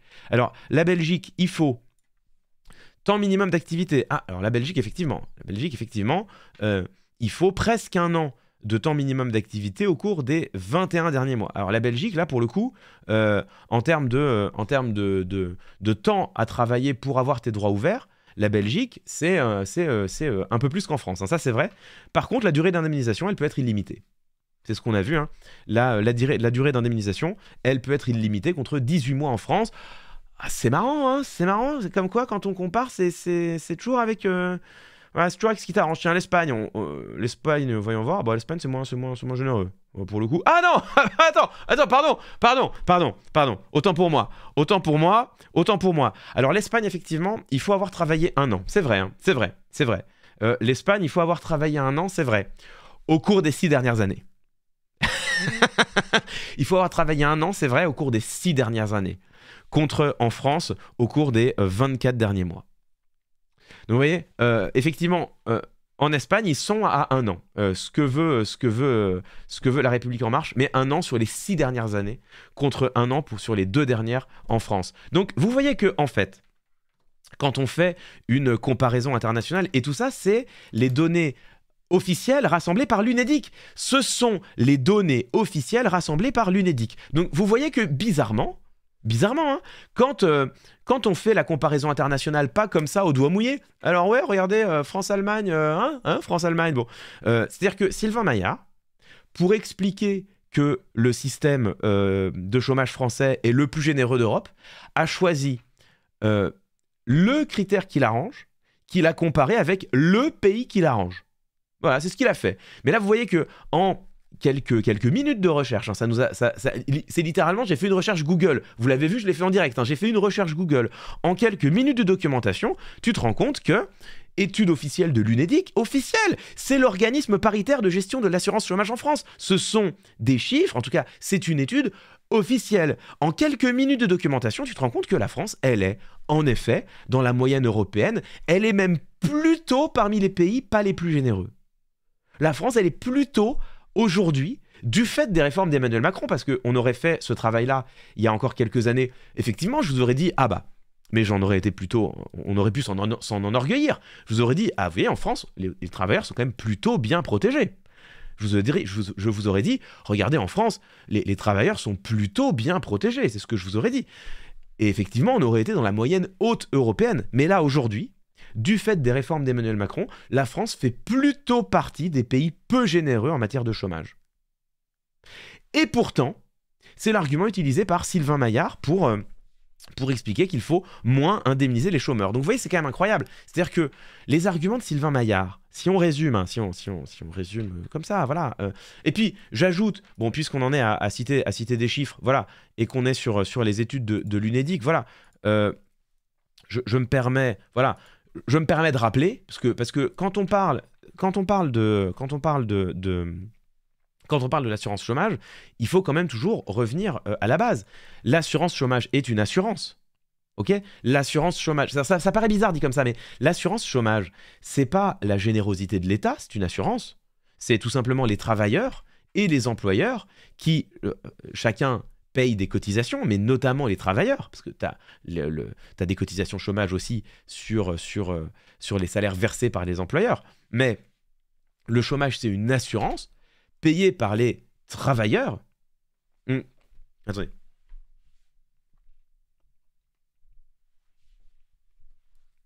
Voilà, pardon. Ce ne sont plus les travailleurs, enfin très faiblement. Ça, je suis absolument sûr que c'est pas le cas. Hein. On va vérifier si vous voulez. Cotisation chômage. C'est une info de chat. Cotisation chômage employeur et salarié. Vous allez voir. Alors, Depuis le taux de... Ah, attendez. Semblerait que vous n'ayez pas totalement tort. Alors, le taux. Donc, les conditions générales d'assurance chômage. Ces contributions sont dues pour tous les salariés du secteur privé, quel que soit leur âge, sauf pour certaines catégories. Depuis le 1er janvier, le taux des contributions générales au régime d'assurance chômage est de 4,5% à la charge des employeurs uniquement. Depuis le 1er janvier, ce taux est majoré. Suppression de la part salariale a été supprimée en janvier 2019. Ah, alors, ok. Bon, en fait, en vrai, ça revient au même, mais par employeur, par salarié, vous avez raison. Autant pour moi. Vous avez raison, mais ça revient au même. Puisque, en fait, l'assurance chômage, c'est une part qui est prise sur le brut employeur. Ok ? L'assurance chômage, c'est en France 4%, 4,05%. Ça veut dire que tous les employeurs payent 4,05% de cotisation sur les salaires qu'ils versent pour assurer leurs employés contre le chômage. Mais en fait, c'est payé par l'employeur, sauf qu'à la fin, c'est du salaire qui arrive en moins. Enfin, c'est du salaire, c'est ce qu'on appelle du salaire différé. Et donc, à la fin, c'est du revenu en moins pour l'employé. On est d'accord que s'il n'y avait pas d'assurance chômage en France, ça ferait simplement une augmentation de 4% des salaires pour les employés. Donc, ça revient exactement au même en réalité. Que ce soit versé par les employeurs ou par les salariés, à la fin, c'est simplement du revenu en moins dans la poche des employés, mais ça revient au même. Quand tu négocies ton salaire avec ton employeur, en réalité, tu négocies un brut employeur. C'est-à-dire tu négocies un salaire brut que ton employeur va te verser et qui, après cotisation sociale patronale, après cotisation sociale des salariés, te fait un revenu net pour toi. Okay ? Mais ça revient au même, en fait. Que les cotisations soient payées par le patronat ou par le salarié, c'est-à-dire que la ligne, elle soit sur la fiche salaire émise par l'employeur ou la fiche salaire reçue par le salarié, ça revient au même. À la fin, c'est ce qu'on appelle du revenu différé, c'est-à-dire que dans ce que paye l'entreprise pour t'employer, il y a une part de ce salaire qui ne t'est pas versé directement, mais qui est versé en assurance et dont tu bénéficieras en cas d'accident de la vie. Bon. Donc, en réalité, ça revient exactement au même que les cotisations sociales, que l'assurance chômage soit versée par les employeurs ou par les salariés. Bon. Donc ça ne change pas grand-chose au schmilblick. Le chômage est une assurance. Une contribution qui est prise sur le salaire brut versé par les entreprises. Aux travailleurs et qui permet d'assurer les travailleurs contre le risque de chômage. Bon. Le chômage est une assurance et donc il faut toujours rappeler que depuis 2022, l'assurance chômage est bénéficiaire. Ça, à nouveau, source UNEDIC, donc source officielle, l'Institut de gestion du chômage, source UNEDIC, l'assurance chômage est bénéficiaire. L'assurance chômage a dégagé 4 milliards d'euros en 2022. Alors certes, l'assurance chômage était très déficitaire en 2020 et 2021. Est-ce que j'ai besoin de vous dire pourquoi ? Est-ce que j'ai vraiment besoin de vous expliquer pourquoi l'assurance chômage était déficitaire en 2020 et 2021 ? Mais vous voyez que en 2022, l'assurance chômage est très bénéficiaire. Et en 2023, elle était très largement bénéficiaire. Alors vous me dites où va l'argent ? Bah là, vous voyez que l'argent est prélevé par l'État, manifestement. L'argent est prélevé par l'État sur les caisses de l'UNEDIC qui sont bénéficiaires. Mais ce que vous voyez, c'est que depuis 2022, l'assurance chômage est très largement bénéficiaire. On prévoit même en 2027 un bénéfice de 11 milliards d'euros pour l'assurance chômage. Pardon.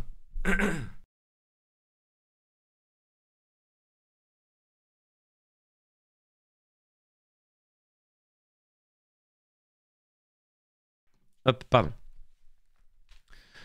Pourquoi déficitaire en 2020-2021 ? Covid ? Bah oui, évidemment. Évidemment, Covid. Évidemment. Il vous aura pas échappé qu'en 2020-2021, on a mis toute la France au chômage. Donc forcément, c'est un peu d'argent, tu vois. Bon, donc vous voyez, ce qu'il faut toujours rappeler. C'est que l'assurance chômage est bénéficiaire. Il n'y a pas de problème d'assurance chômage en France. Le chômage rapporte plus qu'il ne coûte aujourd'hui. on pourrait se permettre d'être plus généreux sur le chômage. On a de l'argent à redistribuer. Ok ? On pourrait, mais c'est important, je le redis, on pourrait se permettre d'être plus généreux sur le chômage sans que cela ne coûte un centime à la collectivité et sans qu'on ait besoin d'augmenter les prélèvements. Aujourd'hui, l'assurance chômage est déjà bénéficiaire. On pourrait se permettre d'être plus généreux sans augmenter d'1% les prélèvements sur les salaires versés par les entreprises et sans aggraver les comptes publics. L'assurance chômage, elle est déjà bénéficiaire. Première chose. Ensuite, Sylvain Maillard nous dit « Oui, mais les chômeurs font... » Enfin, Sylvain Maillard nous dit « Regardez, en France, on a une assurance chômage qui est quand même beaucoup plus généreuse que dans les autres pays. » C'est faux. On vient de vérifier ensemble en direct, on a regardé sur le site de l'Unédic, on s'est baladé sur le panorama des pays européens, on a vu que la France était dans la moyenne, elle était même plutôt dans la moyenne inférieure en termes de générosité de son système d'assurance chômage. C'est complètement faux. Ce qu'a fait Sylvain Maillard, parce que on va quand même mettre un nom, hein. Ce qu'a fait Sylvain Maillard, ça porte un nom, c'est ce qu'on appelle du cherry picking. Ce qu'on appelle du cherry picking en statistique, c'est un biais de manipulation. Enfin, c'est pas un biais. Le cherry picking, c'est une manipulation statistique. C'est tout simplement ça. Hein. Le cherry picking, c'est un biais d'analyse statistique, ou pour le dire plus simplement, une manipulation statistique qui consiste à aller chercher le chiffre qui t'arrange pour démontrer ton propos en ignorant tous les autres qui l'invalident. Donc, Sylvain Maillard a dit « Ah, regardez, en France, il faut 6 mois de travail pour avoir l'indemnisation chômage, alors qu'en Allemagne, c'est 12. En Allemagne, c'est 12, donc il faut qu'on s'aligne sur l'Allemagne. Bon, il a choisi la donnée qui l'arrangeait, c'est du cherry picking, c'est de la manipulation, hein, c'est vraiment totalement de la manipulation de stats, hein, le cherry picking, parce que quand on regarde toutes les autres données, quand on regarde toutes les autres dimensions, on se rend compte qu'en Allemagne, certes, il faut travailler plus longtemps, mais qu'on est indemnisé plus longtemps, et que dans bien d'autres pays du monde, notamment les pays scandinaves, qui sont pourtant cités par Sylvain Maillard, en réalité, l'indemnisation chômage est beaucoup plus généreuse qu'en France. Donc là, on est en plein cherry picking. On m'a donné un proverbe. Voilà, on m'a confié un proverbe il y a quelques jours qui s'applique merveilleusement bien au cas présent. Le proverbe est le suivant: torturez suffisamment longtemps un jeu de données, il vous dira ce que vous voulez entendre.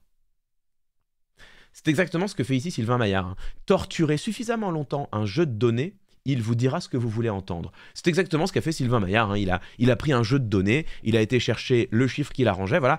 Comme le disait, pour le coup c'est peut-être une citation apocryphe, mais comme le disait, paraît-il, Winston Churchill, je ne fais jamais confiance aux chiffres que je n'ai pas truqués moi-même. Voilà. Comme le disait prétendument Winston Churchill, je ne fais jamais confiance à des chiffres que je n'ai pas truqués moi-même. Voilà. Donc c'est exactement ça. Hein. C'est exactement ce que vient de faire ici Sylvain Maillard. Donc on est vraiment... Bon, et je reviens pas sur ce qu'on a dit sur le marché de l'emploi, le fameux... Mais moi je rencontre partout des gens qui cherchent du travail. Source, TK tes frères. Source, je me balade. Source, on m'a dit que, il paraît, semble-t-il, voilà. Alors même qu'en face, on a des études qui montrent le contraire, qu'on sait que le marché du travail n'est pas hétérogène, qu'on sait qu'il y a quelques centaines de milliers d'offres d'emploi non pourvues, entre 200 et 350, frontières basses, frontières hautes, pour 3 à 5 millions de chômeurs selon comment on compte. On sait tout ça, mais peu importe, on s'en fout, quoi. On n'a pas besoin d'être rigoureux, quoi. Qu'est-ce qu'il y a ? Quoi ? Être rigoureux? Comment travailler? Vous n'y pensez pas. Je vais plutôt dire des mots. Voilà, je vais dire des trucs. Ça suffira bien. Bon, et puis enfin, ce mot sur lequel je reviens, parce que je pense qu'on ne s'est pas assez arrêté dessus. Dernier mois de travail, il faut avoir travaillé au moins par l'exemple. On s'aligne sur la moyenne européenne, qui, au fond, financièrement, n'est pas pénalisée. La moyenne européenne, faire en sorte que... Je reviens là-dessus. Le choix de ne pas travailler peut être un choix qui au fond... Le choix de ne pas travailler. Sylvain Maillard, et là on arrive dans le dur, Sylvain Maillard ramène le chômage au choix de ne pas travailler. Le chômage est un choix. Vous n'avez pas de travail, vous avez du mal à payer les traites de votre maison, vous avez du mal à vous nourrir, vous avez du mal à... subvenir aux besoins de votre famille, vous êtes inactif, mais vous en avez fait le choix. le choix de ne pas travailler. Vous êtes un jeune qui débarquait sur le marché du travail et qui ne parvenait pas à trouver un premier emploi, parce qu'aujourd'hui on sait que c'est extrêmement difficile, mais vous faites le choix de ne pas travailler. Mais quelle injure est-ce là?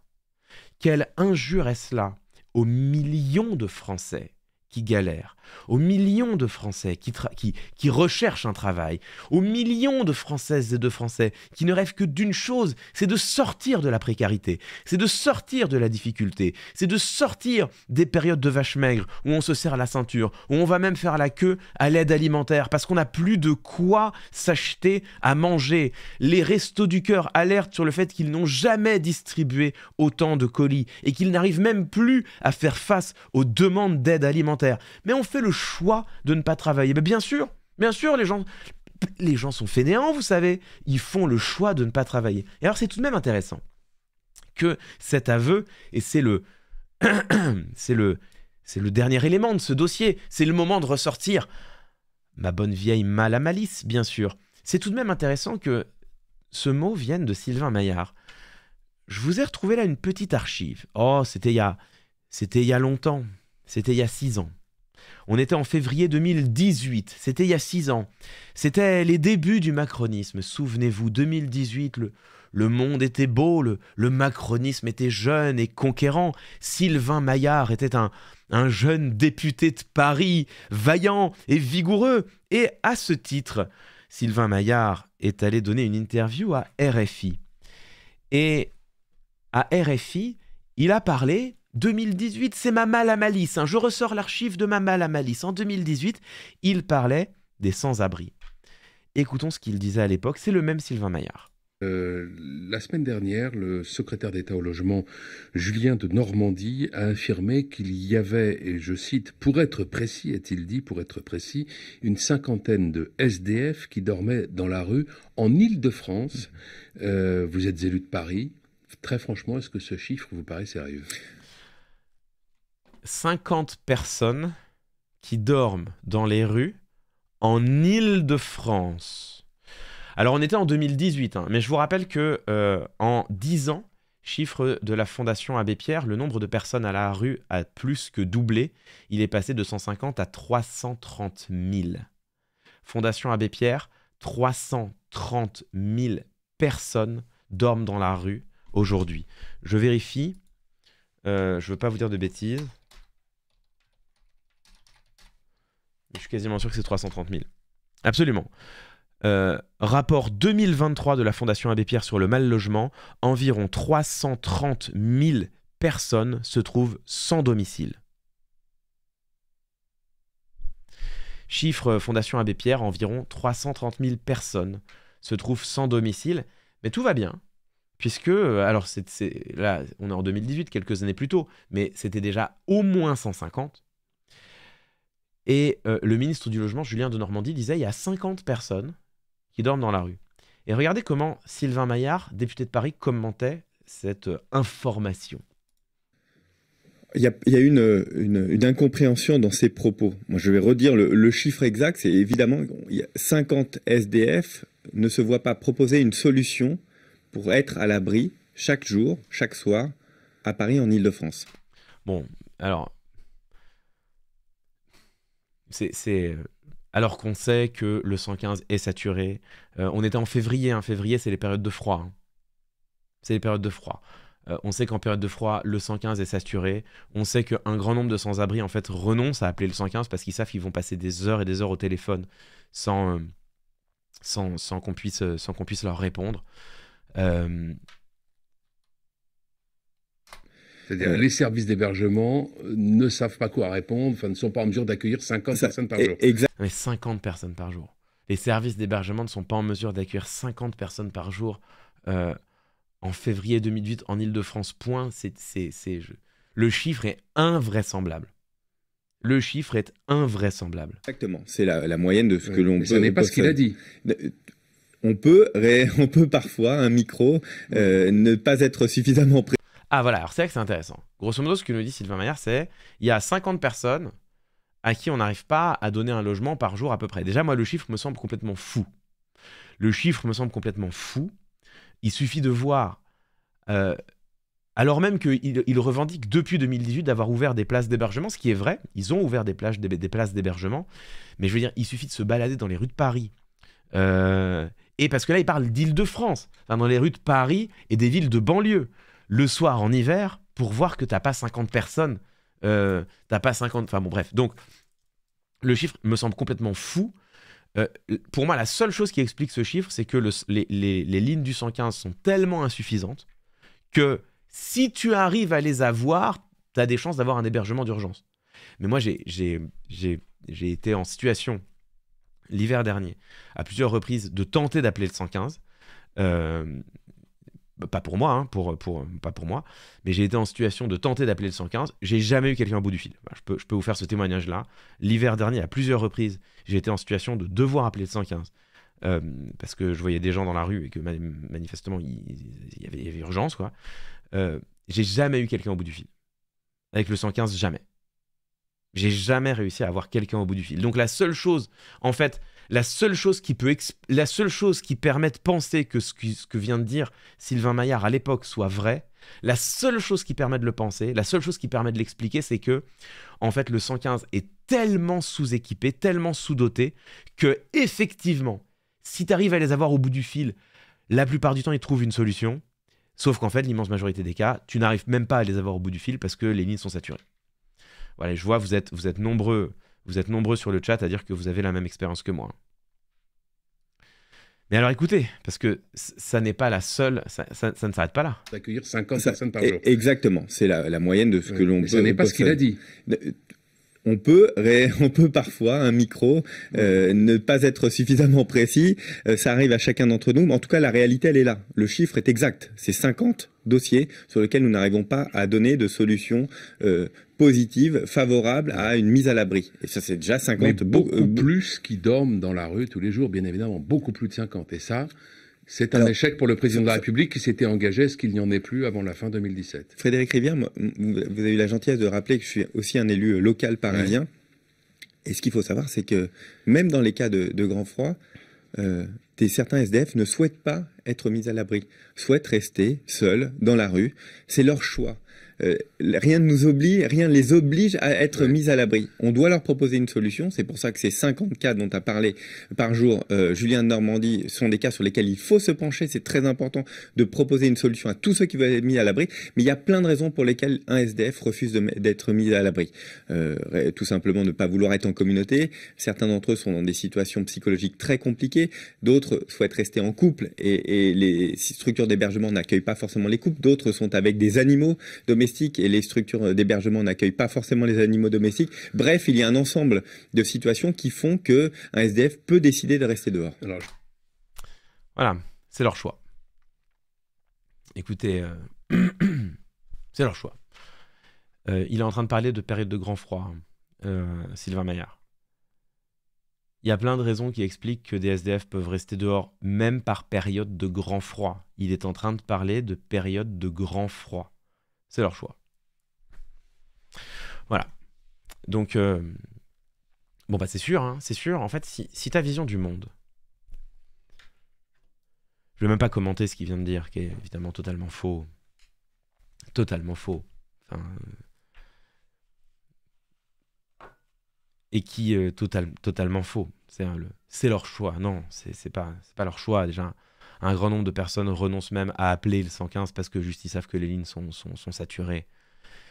Et après, c'est pas leur choix. C'est éventuellement que les conditions d'accueil sont parfois tellement rudimentaires. C'est un euphémisme. Les conditions d'accueil, faute de moyens, sont parfois tellement rudes que certaines et certains trouvent moins dangereux pour elles et pour eux de dormir dehors que de dormir dans certaines structures d'accueil. À la limite, on peut le dire comme ça, mais même ça, ce serait pas vrai. Même ça, ce serait pas vrai parce qu'on sait qu'en période de grand froid, il y a plein de gens qui en fait simplement renoncent à appeler le 115 parce que les lignes sont saturées et qu'ils trouvent pas d'alternative. Et voyez, il emploie même pas dans le choix des mots. Ils disent même pas, il y en a qui préfèrent. il y en a qui trouvent moins douloureux. Il dit, c'est leur choix. Il y en a qui, même par période de grand froid, dorment dans la rue, c'est leur choix. Vous voyez, c'est intéressant parce que c'est le même mot. C'est le même mot, et ce que je trouve intéressant, c'est que ça révèle bien la vision du monde. Ça révèle bien oui, tout à fait, la vision du monde de Sylvain Maillard, et au-delà d'une partie à minima de la Macronie. Ça révèle bien la vision du monde de Sylvain Maillard, ça révèle bien la vision du monde de Sylvain Maillard et d'une partie, au moins, de la Macronie, qui est la suivante. T'es au chômage, c'est ton choix. T'es au chômage, c'est ton choix, c'est toi qui veux pas bosser. T'es dans la rue, c'est ton choix. T'es dans la rue, c'est ton choix, même par période de grand froid. Même par période de grand froid. Dormir dans la rue par période de grand froid, c'est risquer sa vie. Enfin, je le rappelle à toute fin utile. Dormir dans la rue par période de grand froid, c'est risquer sa vie. Tout simplement. C'est risquer de s'endormir et de ne pas se réveiller parce que t'es tombé en hypothermie. Voilà, tout simplement. Voilà, c'est des gens qui meurent de froid dans la rue, il y en a tous les ans. En France. 7e économie du monde. 7e économie du monde, la France. Tous les ans, il y a des gens qui meurent de froid dans la rue. Mais c'est ton choix. C'est leur choix. Les gens, ils choisissent.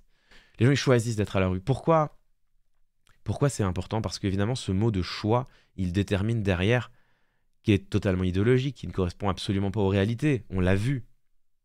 On l'a vu. Je reviens pas sur le chômage.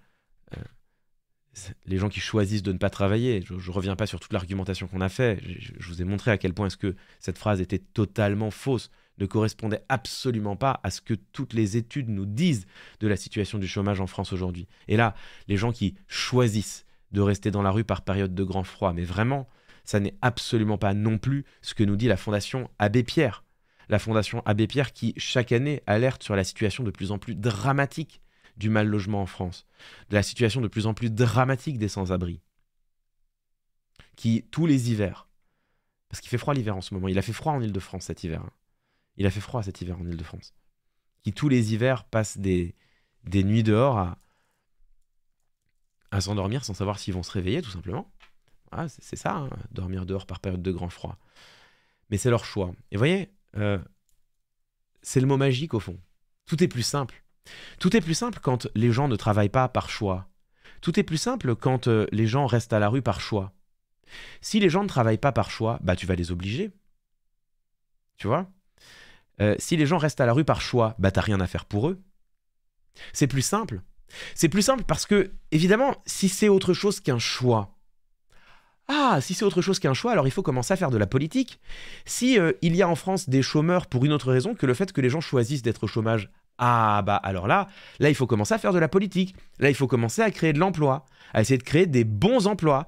À créer de l'emploi, c'est peut-être aussi parfois faire un peu pression sur les entreprises, peut-être, par exemple. Je vous rappelle, le CICE, transformé en baisse de charges, qui était censé créer 1 million d'emplois, en a créé qu'une fraction, parce qu'aucune obligation n'a été mise sur les entreprises. C'est autre chose. Là, il faut faire de la politique, là, tout d'un coup. Là, il faut actionner des vrais leviers.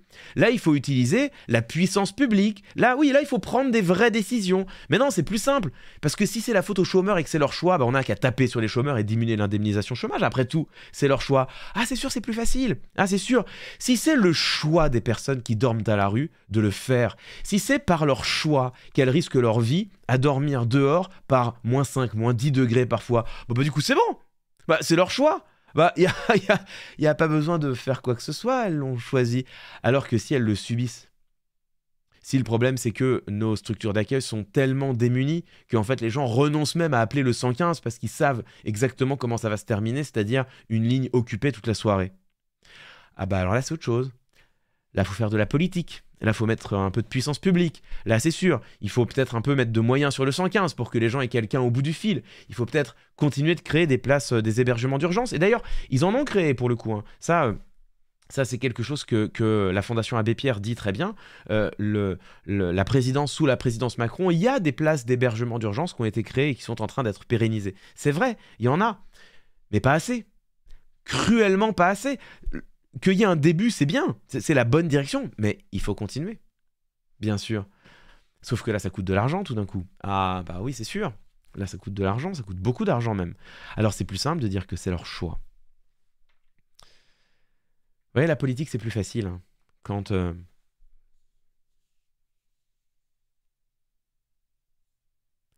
C'est plus facile l'action politique quand tu pars de principe. C'est plus facile l'action politique quand tu pars du principe que les gens qui souffrent par choix. Parce qu'alors, au fond, tu n'as rien à faire pour eux. Tu peux même les pressuriser. C'est exactement ce que nous dit Sylvain Maillard. C'est plus facile la politique quand les gens qui souffrent, qui sont malheureux, qui sont dans le besoin, qui n'ont pas leurs nécessités les plus vitales satisfaites. C'est plus facile quand ils sont dans cette situation par choix. Tu peux les laisser à leur propre sort. Ils l'ont choisi. Tu peux même les contraindre. Tu peux même faire pression sur elles et sur eux. Ils n'ont pas d'emploi. Soit les temps sont durs peut-être, mais on va quand même diminuer vos indemnisations chômage puisque vous faites le choix de ne pas travailler. C'est plus facile. La politique. Quand tu peux partir du principe que ceux qui souffrent par choix, c'est plus difficile. Quand tu pars du principe que s'ils souffrent, il faut les aider. Ah oui, c'est le moment où il faut commencer à prendre des décisions. Des décisions peut-être plus difficiles, des décisions qui nécessitent peut-être, oui, c'est vrai, d'aller chercher l'argent là où il est, de tordre le bras à ceux qui ne veulent pas faire d'efforts. C'est vrai, c'est vrai. C'est plus dur. Et c'est pas ce qu'ils font. Bref. Voilà. Sylvain Maillard, bien sûr, mesdames, messieurs, patron des députés macronistes à l'Assemblée. Voilà, si vous ne le connaissiez pas, maintenant, vous savez qui c'est. Vous savez qui c'est.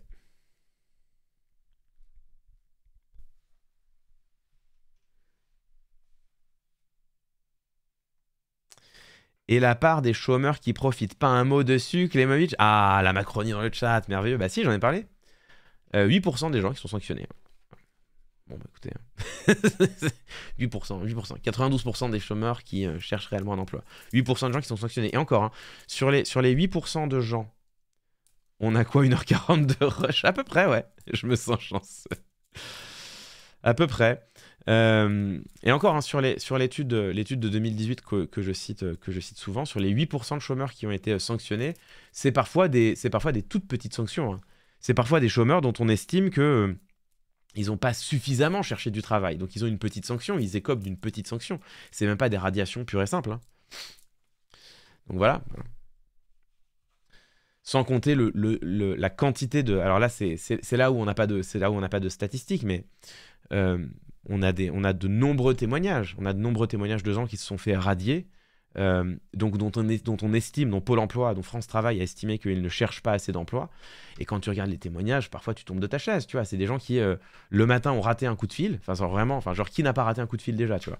Des gens qui ont raté un coup de fil de Pôle emploi, qui se sont fait radier dans la minute qui suivait. T'étais pas à côté de ton téléphone, tu n'as pas répondu à Pôle emploi, donc potentiellement tu ne réponds pas à un employeur, hop, radié. Donc voilà. Donc, du coup, je vous en ai parlé. Après oui, bien sûr qu'il y ait des chômeurs qui se la coulent douce, quelques-uns, bien sûr, oui, tout à fait. Bon, ça, il n'y a pas de difficulté. Hein.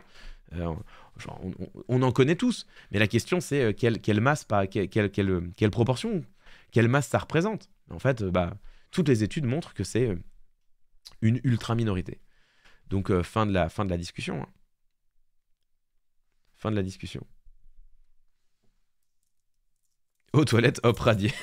Terrible. Terrible.